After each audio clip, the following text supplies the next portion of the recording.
Росія бавиться в геополітику. Вони вирішили це в прямому ефірі зробити. Ну, мовляв, знаєте, і так гроші витрачаємо на навчання, так давайте ще й налякаємо весь світ. Армія готова, і вони це чудово зрозуміли. Ну, а ви особисто Порошенка вважаєте олігархом? Благодетель український. Ми не створили ТСК, тут я визнаю, зараз я поясню чому. Якщо говорити про політичний розстріл пана Тищенка, то про які конкретні дії може йтися мова?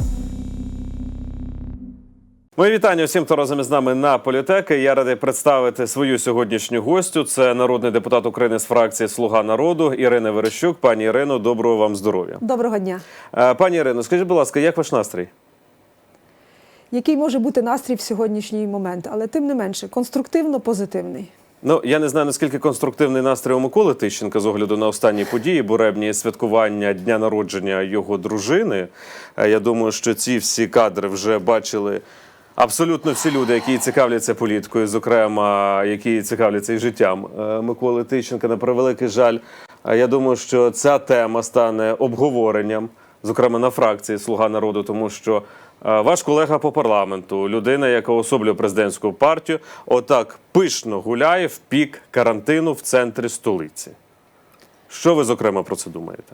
Ну, щодо обговорення, це дійсно треба звернутися до керівництва партії і до керівництва фракції. І я абсолютно з вами погоджуюсь. Ця тема має бути обговорена, але тут позиція керівництва є визначальною. Бо насправді не в прізвищі так справа, а в підходах. Є позиція фракції щодо таких проявів, так, поведінки народних депутатів, чи немає? І які з таких проявів будуть червоною лінією. Оце важливо. Ми ж так любимо червоні лінії, ми ж так любимо про них говорити. Так. І хай вибачає пан Корнієнко і пан Давид, але камінь в їх город. У нас було достатньо часу, щоб розробити так концепцію відносин, взаємовідносин і поведінки в суспільстві. Ну, якщо гаразд. хтось не розуміє... Пані Ірино, а що має бути покладено в основу цієї концепції? Тому що якщо ми будемо розбирати оцей кейс з паном Тищенком, це ж далеко вже не перший такий от випадок із його участю, коли він так себе поводить. Велюрівську історію, гаразд, ми всі пам'ятаємо, проїхали. Тепер оце. Саме тому я й кажу, що системність є, так, а немає системних позиціонувань партії. Що ми робимо в даному випадку? Заплатимо штраф, але людям, я думаю, цього недостатньо. Так? Люди чекають якоїсь політичної оцінки таким подіям, таким поведінковим моделям, хай буде так. І тут питання не тільки у панові, якого ми зараз обговорюємо, тут питання у всіх. Бо за 2 роки вже накопичилось так чимало різних проявів, і я дуже сподіваюся, що все-таки керівництво фракції і партії візьме на себе відповідальність. Бо це відбувається у той час, коли пан президент Зеленський в Франції, в Туреччині зустрічається, розмовляє, так, зайнятий абсолютно іншими справами. І точно не мав би зараз дивитись отакі кадри і спостерігати за такою поведінкою депутатів правлячої фракції. Пані Ірино, на вашу думку, пан Тищенко заслуговує на позбавлення депутатського мандату? Не знаю. Бо насправді ніякого етичного кодексу у нас так і не прийнято. Так? У нас були позбавлення мандату за голосування або за неголосування, так? Але не було жодного разу щодо того, щоб поведінка так, стала причиною позбавлення мандату. Сьогодні діють обмеження. Сьогодні є карантинні правила, які порушувати не можна. І головне, кому не можна порушувати, це ті, хто їх встановили. Це саме ми. Ми голосували за обмеження. Ми голосували за штрафні санкції, а тому якнайперше і якнайбільше мають питати з нас. Пані Ірино, а от чого пан Тищенко делегований на Закарпаття? Тобто фактично він став слугою народу цього регіону. Що це за таке от заслання? Подалі від Києва? Я не можу цього знати, тому що і не знаю, що він делегований. Це лише розмови, і поки що рішень партії я не бачила. До речі, сьогодні вранці з'явилася інформація в телеграм-каналі «Карточний офіс», і, зокрема, з приводу цієї події написали наступне. Президент в бешенстве от празднования дня рождения жены депутата Тищенко в ресторане люксовой гостиницы. Политическую ссылку в Закарпатті уже на этой неделе поменяют на политический розстріл. От якщо говорити про політичний розстріл пана Тищенка, то про які конкретні дії може йтися мова? Ну, власне, тут можна думати, гадати, знаєте, але насправді може нічого не відбутись або відбутись дуже багато. Однак, ще раз кажу, що в той час, коли Андрій Єрмак в нормандській четвірці, так, коли всі відвідують і Францію, і десятки телефонних розмов, зустрічей і все решта відбувається, щоб знизити ескалацію Російської Федерації, щоб відтягнути війська від кордону України і знизити так тривожність і хвилювання нашого суспільства, ми дозволяємо собі, дозволю сказати ми, бо ми і є команда. Так? Те, що я цього не роблю, мене ніяк не позбавляє від співвідповідальності, бо людина є членом команди, в яку я вхожу. Ми дозволяємо собі отакі речі. Я думаю, що президент зробить свої висновки. А от якщо говорити про історію певних взаємин, зокрема парламентської фракції «Слуга народу» всередині вашої команди, якщо говоримо про певні засідання, наради, якісь там виговори, я не знаю, розбори польотів, вони взагалі відбуваються, на прикладі таких, відверто кажучи, зальотів? Чи просто кажуть, ай-яй-яй, все, як воно у вас там, у «Слуг народу»? У нас зараз відбувається те, що я можу сказати, в комітеті засідання щодня. Ми розглядаємо ДОС, ми заслуховуємо головного інспектора, ми заслуховуємо питання харчування, ми займаємося війною. Ми – це наш комітет. Тобто я навіть не хочу це коментувати, бо розумію, що в мене голова забита зовсім іншим. І тих людей, які є в комітеті з нацбезпеки, оборони та розвідки. Ми намагаємося втримати ситуацію, покращити нашу обороноздатність, а те, що люди собі дозволяють, це питання до керівництва фракції і партії. Гаразд, від дратівливого будемо переходити, як то кажуть, до серйозного, тому що, окрім пана Тищенка, є більш важливі теми, хоча і ця новина все ж таки є певно показовою, і про неї ми з вами і почали говорити. Так. В російському Санкт-Петербурзі ФСБ затримало консула Генерального консульства України Олександра Сосонюка. Як заявили в ФСБ, дана діяльність несумісна зі статусом дипломатичного працівника і має явний ворожий характер по відношенню до Росії. В Міністерстві закордонних справ України заявили про те, що затримання нашого консула було фактично нападом. Яку інформацію з приводу цього інциденту володієте ви? Що ви можете сказати з цього приводу? Міністерство закордонних справ устами пана Єніна, я читала його пряму мову, власне, говорить про те, що це дійсно було схоже на напад, коли представники ФСБ зробили вигляд, що вони не впізнають представника консульської служби України, яка є сьогодні в Санкт-Петербурзі, пана Сосонюка. Тим не менше, на сьогодні я розцінюю це як провокацію. Провокацію як Російської Федерації, як одна з провокацій, яку робить Російська Федерація по відношенню до України. Але і не тільки. Ви бачите, обмін дипломатами відбувається уже який рік поспіль, з 2014 року включно, коли вся Європа висилала дипломатів, коли ми долучалися до цього процесу. Нещодавній чеський інцидент, коли Чехія вислала дипломатів, назвемо їх так, з чеської землі, і росіяни відповіли, так би мовити, навзаєм. Це питання, яке буде і далі звучати. Однак щиро бажаю усім тим, хто сьогодні, і їм дійсно важко, несе дипломатичну і консульську службу на території Російської Федерації, берегти себе і навіть не провокувати. Якщо ми говоримо зараз про цей інцидент, ви ж бачили, напевно, ці кадри, коли якийсь заклад, сидять жінка і пан Сосонюк, і вона якісь матеріали виймає і так далі. В якомусь громадському закладі чи в закладі ці речі теж треба уникати, розуміючи, що це може бути провокація. Ми вже багато років в війні, і ми розуміємо, з ким ми маємо справу. Оце треба пам'ятати. Пані Ірино, як до людини, яка вивчала міжнародні відносини і себе донедавна позиціонувала як експерт з міжнародних відносин, особисто вас, наскільки здивувала вся ця історія, яка була пов'язана на дипломатичному рівні між Російською Федерацією та Чеською Республікою, тому що Земан і Путін мають такі дуже компліментарні відносини, а тут таке.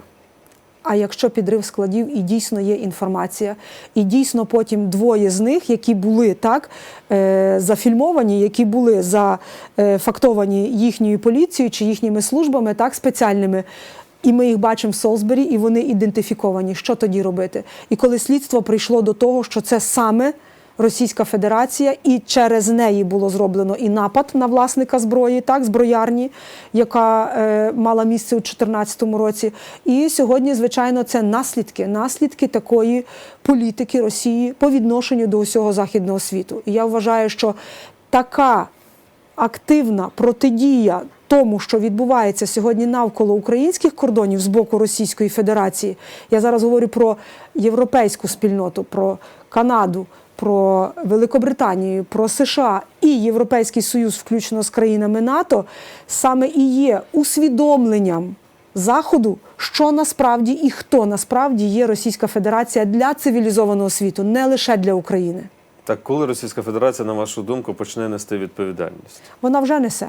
І нервова реакція, наприклад, на поїздку пана Зеленського до Ердогана, наприклад, так, яка ось уже і настала, так, відразу було припинено польоти, відразу було введені якісь ургентні санкції, назвемо їх так, хоча назвали це гарним таким словом під COVID-19, так, є цим свідченням. Тому що Росія нервує, Росії не вистачає грошей, їй не вистачає контрактів, їй не вистачає, як я казала вже, Росія спрагла Дніпровської води до Криму. Росія розуміє, що в Криму навіть російські банки не хочуть працювати, не те, що інвестори, яких вона так зазиває, а туди не їдуть. Ми розуміємо чудово, що це буде земля, де працювати не буде ніхто, хто поважає міжнародне право і розуміє, що в майбутньому може їх чекати. Так? І Росія, звичайно, відчуває біль від санкцій, які були введені, як би вона не робила вигляд, як би вона не заперечувала цього. І оця спраглість повернутися з міжнародної ізоляції, так, сісти за стіл перемовин як сторона миротворча, чи як вони себе б не називали, вона рухає Росією. Але те, що відбувалось у ці роки не тільки з Україною, а і, наприклад, втручання у вибори США, так, коли неодноразово розвідка США доповідала, в який самий спосіб втручалися. А тепер, коли ми говоримо про SolarWinds, так, оця спецоперація, яка була проведена, не говорячи про Fancy Bear, Cozy Bear і всі решта кібератаки, які вчиняла Росія по відношенню до США. Екстериторіальний замах на вбивство, коли на території славетного так, віддання Скотланд-Ярду і решти, Мі-6, Мі-5 і так далі, щиняється замах на вбивство громадян Великобританії, так, в Солсбері, це Скрипалі і так далі. Коли ми бачимо дійсно постійні втручання так, в роботу парламенту, Великобританія, Німеччина, Болгарія висилає так, розвідників, і це все росте і росте. Росте і усвідомлення, що Росія не зупиниться. Ми чомусь забуваємо 2008 рік і події в Грузії. Я добре пам'ятаю, коли це все відбувалося в серпні, один із українських журналів на обкладинці написав: наступний буде Крим. Ну, тоді всі якось так відреагували. То, про що? Який Крим? Росія анексуватиме Крим. Ну, пройшло кілька років, ми стали свідками цієї, зокрема, події. Ну, якщо ми говоримо про міжнародні відносини і про комунікацію на найвищому рівні, давайте з вами також і пригадаємо розмову двох президентів – Джо Байдена і пана Путіна. Оскільки ми можемо довіряти або не довіряти тій чи іншій публічній інформації, за результатами цієї розмови, то Байден чітко сказав, що він хоче налагодити двосторонні відносини Сполучених Штатів Америки і Російської Федерації, звісно, що в інтересах США. І, скоріш за все, така комунікація дуже скоро відбудеться. І одним з питань буде питання Донбасу. І знову будуть говорити про нас без нас. Як ви думаєте, який буде результат цієї розмови, зокрема Путіна і Байдена, в контексті саме українського питання, до якої згоди вони можуть дійти або не дійти? Дуже складне питання, тому що незрозуміло, які обставини і які події передуватимуть. Якщо ви бачили нещодавно розмова, яка відбулася між Байденом і Путіним, так, потім відмова заходити двом кораблям американським, іначе виглядало як деескалація, так, і натомість у четвер буквально вводяться санкції, які знову ж, так би мовити, підняли рівень емоцій на пік. І зрозуміло, що Росія нервує, зрозуміло, що Росія не цього очікувала від Байдена. Але скажу так, якщо ми подивимось на пана Байдена, то він є представником чи спадкоємцем старої політичної школи і дипломатії. І коли на противагу пану Трампу, у якого основне слово було «хочу», хочу розмовляю з Північною Кореєю, хочу ні, хочу допомагаю Україні, хочу не допомагаю, то у пана Байдена є слово «треба».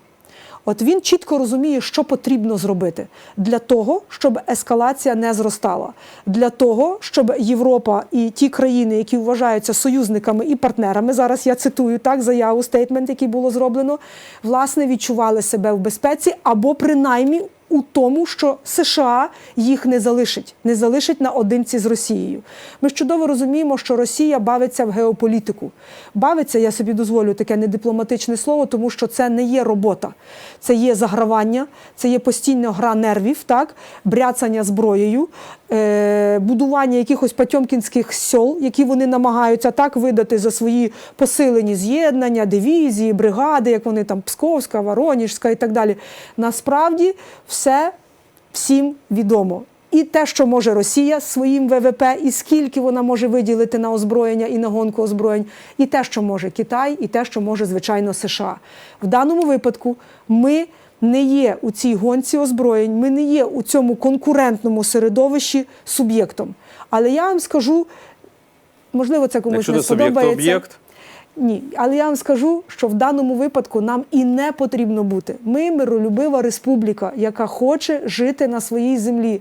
Нам не потрібно експортувати комусь демократію, ми не хочемо чужих земель, нам не потрібно розширяти свої кордони. Ми хочемо жити в мирі у себе всередині. Нам бодай би тут вижити і навести лад.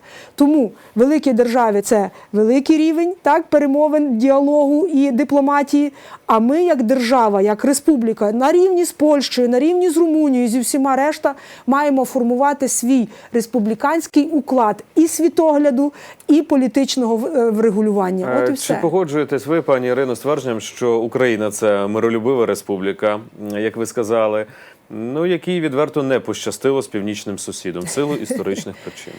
Повністю. На жаль, ми нічого не можемо зробити і змінити ситуацію, бодай би Росії до нас ми точно не можемо, але ми можемо змінити свою поведінку по відношенню до Росії.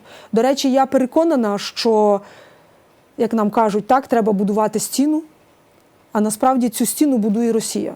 Ментальну стіну, яка рік за роком росте і росте. Арсеній Петрович Яценюк вже побудував. От такої стіни нам не треба, так точно. Пані Ірино, пана Байдена ви назвали таким класичним політиком, представником старої американської політичної школи, який вміє чути, особливо вміє чути слово «треба». Так. І тут я хочу вас запитати, чому пан Байден не усвідомлював необхідність цього слова «треба допомогти Україні» навесні 2014 року, коли Російська Федерація здійснила збройний напад на Україну, анексувала Крим? Хто забув, пан Байден тоді був другою людиною в Сполучених Штатах Америки на посаді віце-президента США.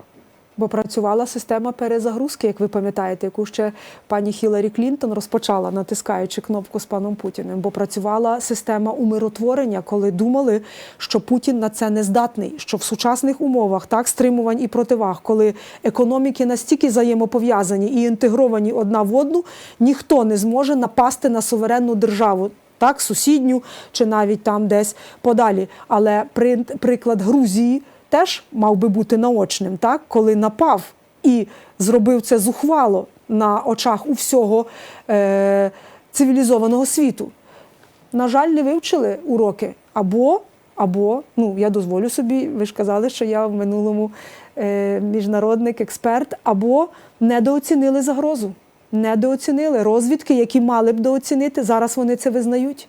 Вони недооцінили загрозу, яка йшла від Росії. І йде, до речі. Складається враження, що зараз весь цивілізований світ, в тому числі наші міжнародні партнери, до яких ми так часто апелюємо, знову ж таки недооцінюють загрозу з боку Російської Федерації. Зокрема, днями я читав коментар Сергія Наєва, це наш військовослужбовець.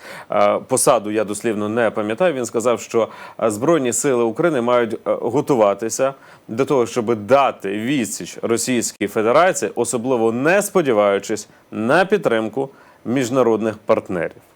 І він все правильно сказав. Ми не маємо, знаєте, як то кажуть, на Бога надійся і сам не плашай. Ми маємо бути готові і готові самостійно.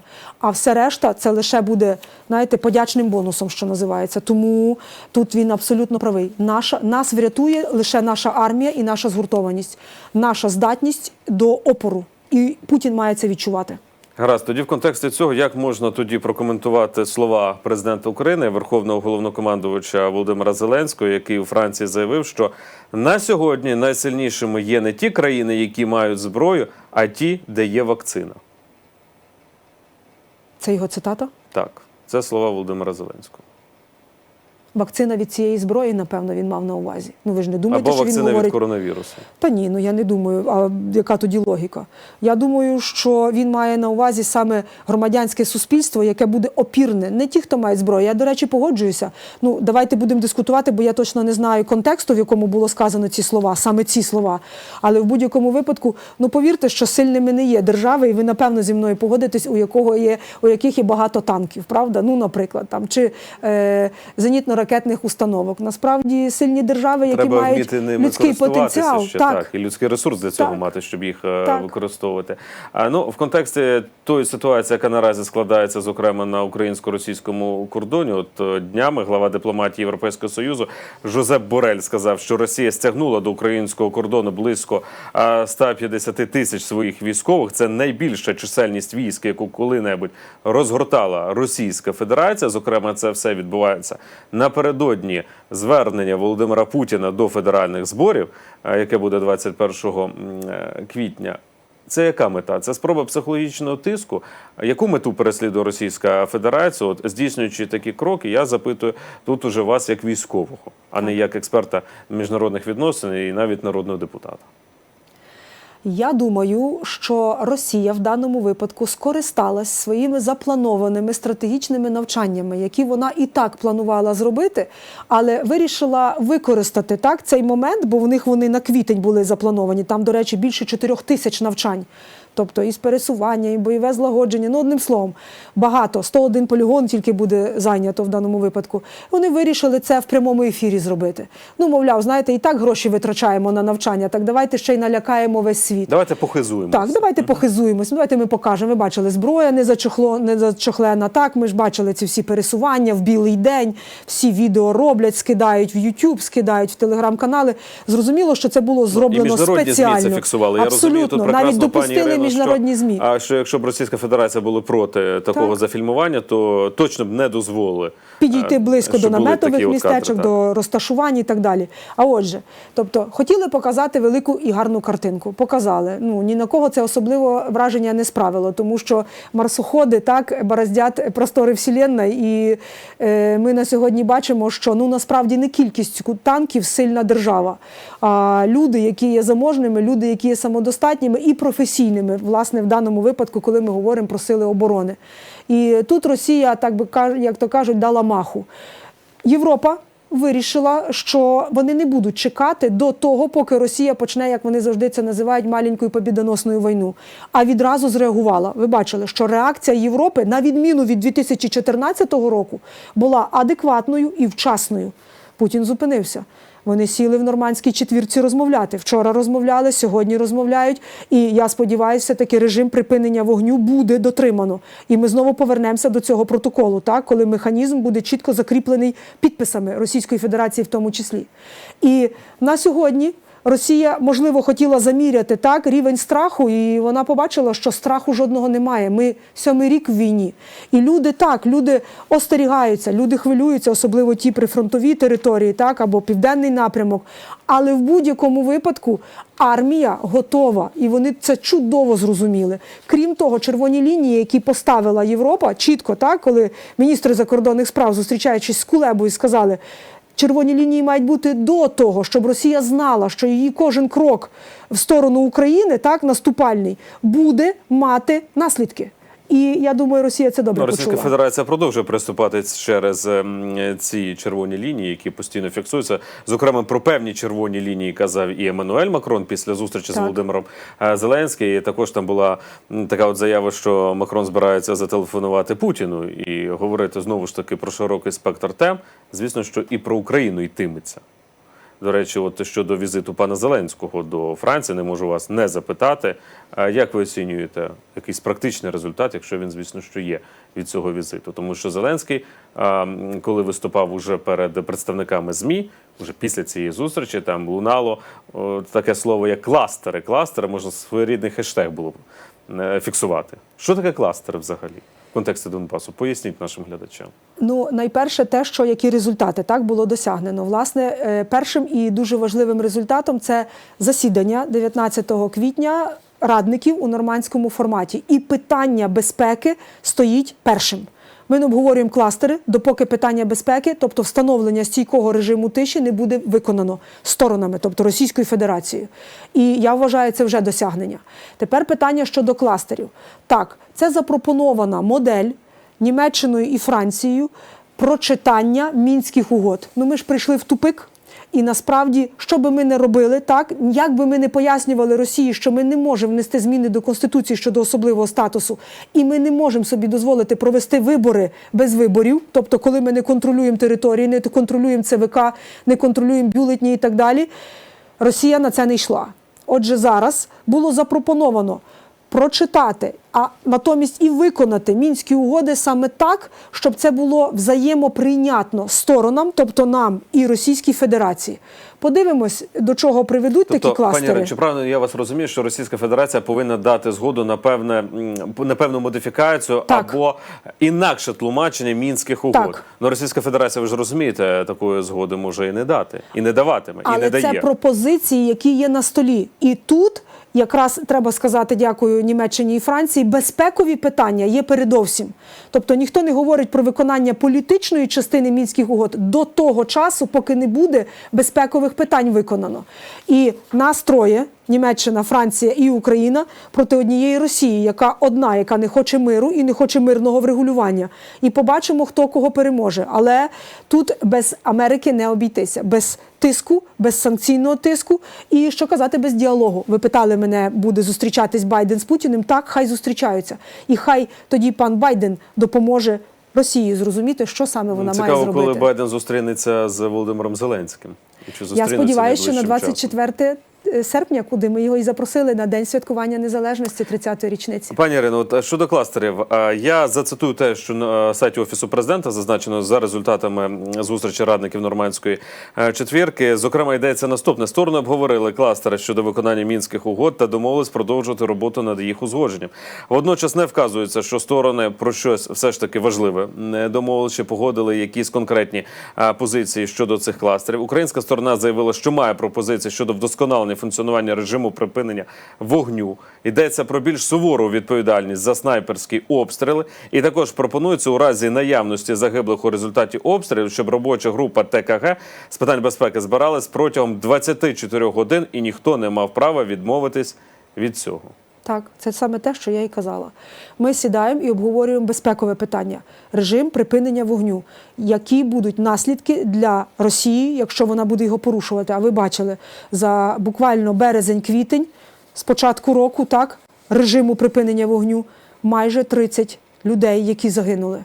Це величезна кількість людей і величезне горе для нас. Тому Росія має зрозуміти свою відповідальність, і саме цим і займається сьогодні наша сторона. Україна.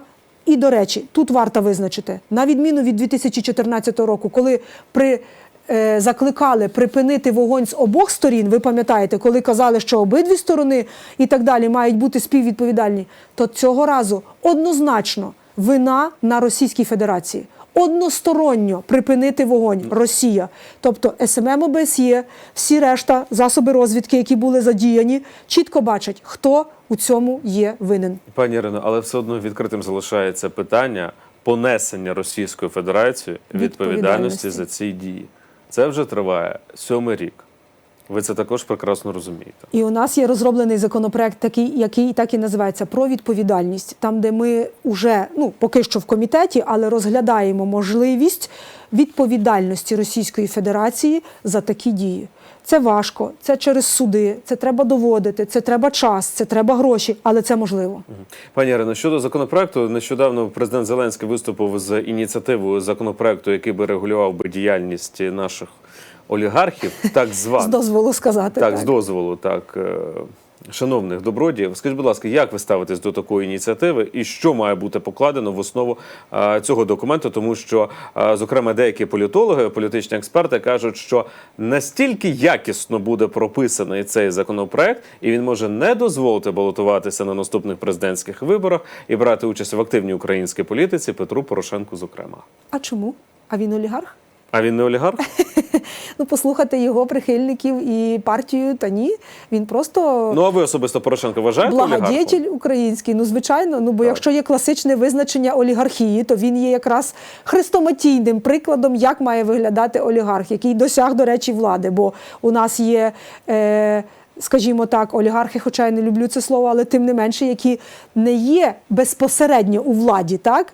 Тобто, наприклад, там, я не знаю, кого ми там приведемо, наприклад, Ренат Ахметов? Ахметов, так.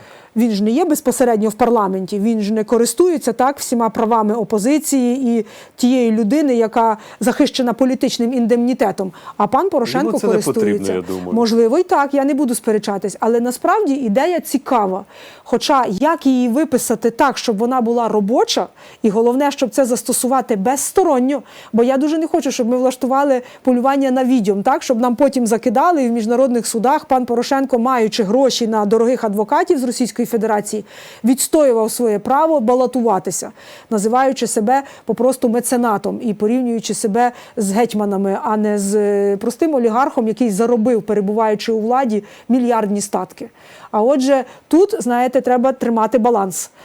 І я за те, щоб ми дійсно відділили тих людей і ті групи впливу, які на сьогодні впливають на політику в Україні, і зробили їх всього-навсього фінансово-промисловими групами, а не тими, що мають доступ до державних фінансів і, головне, до політиків в Україні. Цікаво, якою буде політична система, в тому числі і нашого суспільства, без олігархів і олігархату як явища. Хто фінансуватиме партії, хто фінансуватиме виборчі кампанії. Це І зовсім тоді, інша нарешті, історія буде, наскільки вона буде реалістичною взагалі. Пане Вадиме, і тоді нарешті ви і такі, як ви, зможуть дістатися влади. Ви не будете ходити і шукати у олігарха прихистку чи якогось, знаєте, позволення, чи якогось, знаєте, дозволу балотуватися від його партії, від його сили, і не будете потім присягати нікому. От перше це Так було я і не зроблено ходжу. слуга. Я ж кажу, але ж ви як політолог теж ймовірно розглядаєте в тому числі і опцію прислужитися державі і суспільству. Але, на жаль, у нас так побудована система, що маючи гроші, маючи медіа і доступ до медіа, так, у власності, пан Порошенко може себе хвалити, і вже тут він наче і такий вже у нас хрестоматійний, так, гетьман, він уже і самого Івана Мазепу переріс в даному випадку, але ви ж розумієте, що це насправді не так, що це королівство з кривих зеркал. І от коли не буде олігархів, ми будемо Польща. Зрозуміло, пані Ірино. Ну от щодо мене, я служу Україні, працюючи тут. Давайте будемо рухатися далі. Скажіть, будь ласка, ви от переглядаєте такий портал, який називається «Слово та діло»? Читаєте його? Аналітичний Я деколи портал? бачу аналітичні його матеріали, так. Ну, тобто факт-чекінг у них є, так? Так. Зокрема, вчора вийшов матеріал, який присвятили вам. Отакої. Отакої от. А я цього не бачила. Я процитую. Член Комітету Верховної Ради з питань національної безпеки і оборони, народний депутат з фракції «Слуга народу» Ірина Верещук не виконала обіцянку ініціювати створення тимчасової слідчої комісії щодо розкрадань в Укроборонпромі.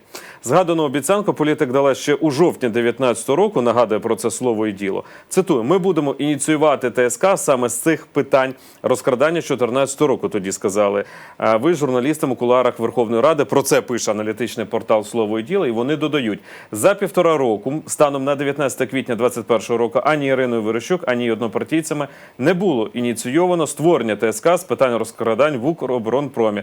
Народний депутат не називала конкретних причин, чому не змогла реалізувати сказане. Як ви таке от можете прокоментувати? Дійсно, я давала таку обіцянку, і ми не створили ТСК, тут я визнаю, зараз я поясню чому, але ми розробили законопроект, який реформує Укроборонпром, і вже перше читання він пройшов. Про реформу Укроборонпрому і про державні оборонні закупівлі, де ми змінюємо взагалі систему, логіку і філософію. І, до речі, НАТО акцептувало і один, і другий. Один уже став законом, а другий після першого читання чекає, коли розблокують пленарні засідання, як ви знаєте, 2194, і ми зможемо його проголосувати. А тепер щодо ТСК. Я є членом ТСК, і закон дозволяє бути лише один раз членом ТСК. Або треба вийти з цього ТСК і створити нове, або, на жаль, перебувати в тому, що є. Я є членом ТСК по підривам на складах. Воно було дуже ургентне, і я туди вступила, і досі є членом. Як тільки я завершу своє там перебування, ми створимо ТСК по Укроборонпрому. Тому що я часто буваю на ефірах, і нам закидають. Так де ж Свинарчук-гейт?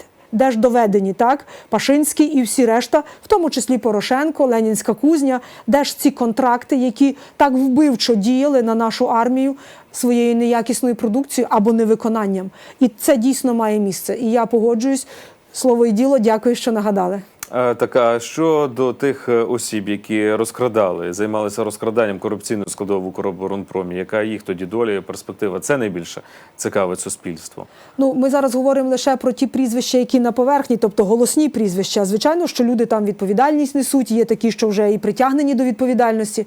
Питання до правоохоронної системи, звичайно. Багато? Дуже їх? багато. Так, і ми просто не знаємо цих прізвищ, бо вони нічого не скажуть суспільству. Ми знаємо Пашинський, ми знаємо Гладковський, так, ми знаємо Порошенко, Ленінська кузня, а там решта, звичайно, що є і багато є. Але тут питання у суспільства залишаються. Так, були розкрадання в мільярдних розмірах в Укроборонпромі саме тією групою, яку я зараз назвала, чи ні? І отут питання до правоохоронців. Користуючись, бо ТСК не підміняє собою слідства і точно не є судовим органом. Ми не можемо звинуватити когось, навіть якщо маємо якісь докази, побічні, але тим не менше інформаційні розслідування, коли журналісти мають більше доказів, ніж наша правоохоронна система і система слідства.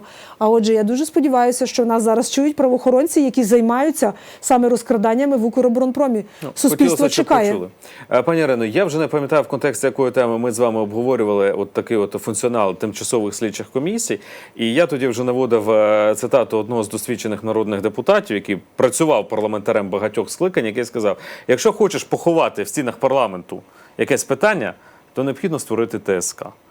А ви людина, яка вже другий рік працює у Верховній Раді України, ви погоджуєтесь з таким твердженням, що якщо треба закрити якесь питання, то треба створити тимчасову слідчу комісію, як з гуся вода, чи ні? Чи це є реальний механізм, коли дійсно можна провести такі певні слідчі фахові дії? Ні, я не погоджуюсь. Так. Я думаю, що ця особа говорила про таку ймовірність, щоб поховати справу в ТСК до прийняття закону про ТСК. А був прийнятий закон, і тут я мушу віддати належне 8-му скликанню, це було в 8-му скликанні. Під кінець, ледь-ледь вони з себе вичавили за 5 років, але прийняли цей закон. І у нас є закон про ТСК, де ми маємо більше можливостей і більше спроможностей. Тому на сьогодні, наприклад, ТСК по Укрзалізниці абсолютно дієві. ТСК по рейдерських захопленнях, що відбувається там, наприклад, з АРМою і так далі, яке у нас пані Галина Янченко очолює, теж є, і вони дієві. Є конкретика, тому я не скажу, що все так погано. Ми дійсно маємо на це вплив. Хоча, що казати, давайте говорити за себе. Те ТСК, де є я, щодо підривів на складах, я постійно звертаюсь до Генерального прокурора, маючи платформу через публічність. Ми не рухаємося. Ми пообіцяли, не знаю. Все так гарно починалось. Ми зробили додаткову експертизу. Експертиза зробила свої висновки. Ми їх заслухали. Висновки були шокуючі. Пам'ятаєте, ми розповідали про те, що це не лише дрон Російської Федерації, а ймовірна диверсія. Там були попередні розкрадання. На жаль, пані Венедиктова пообіцяла взяти під особистий контроль, бо це дуже важливо. Підриви на складах – це підрив обороноздатності. І, на жаль, авіс і нині там. Сподіваюсь, що тут немає якогось особистого чиннику, просто так склалися обставини. Як ви, до речі, оцінюєте роботу пані Венедиктової на посаді генпрокурора? Вона працює. Я бачу, що подекуди є досить серйозні показники, а деколи не допрацьовує, як, наприклад, в питаннях ТСК, де ми зараз маємо багато питань до пані Венедиктової. Зрозуміло. Пані Ірино, на завершення нашої з вами розмови, пам'ятаєте, що відбувалося 19 квітня 2019 року? Така легендарна була подія. Стадіон. І тоді Володимир Зеленський Петру Порошенку сказав: я не ваш опонент, я ваш вирок. Тож яким вироком для Петра Порошенка став Володимир Зеленський за ці 2 роки? Політичним, бо, як ви собі, напевно, не могли це уявити, і я, ще 2 роки тому ніхто не міг собі навіть уявити, що пан Зеленський стане президентом і подолає такого важковаговика, довгожителя в політиці, як пан Порошенко. І це було зроблено за допомогою людей, саме українців, які вірили, і, я сподіваюся, все ще нам вірять. Тому він став політичним вироком, а суддівським він і не міг стати. Тому давайте дочекаємося ще трішки часу, я сподіваюся, у нас він є. Ще треба дочекати ще однієї весни, так? Ще однієї весни, яка триває і триває. Я хочу обнадіяти наших людей, бо я бачу, що останні події, останні вчинки, які зробив президент, про це говорять. Я зараз говорю про Медведчука, я зараз говорю про решта. Кроків, які зробив президент Зеленський, вони дають надію.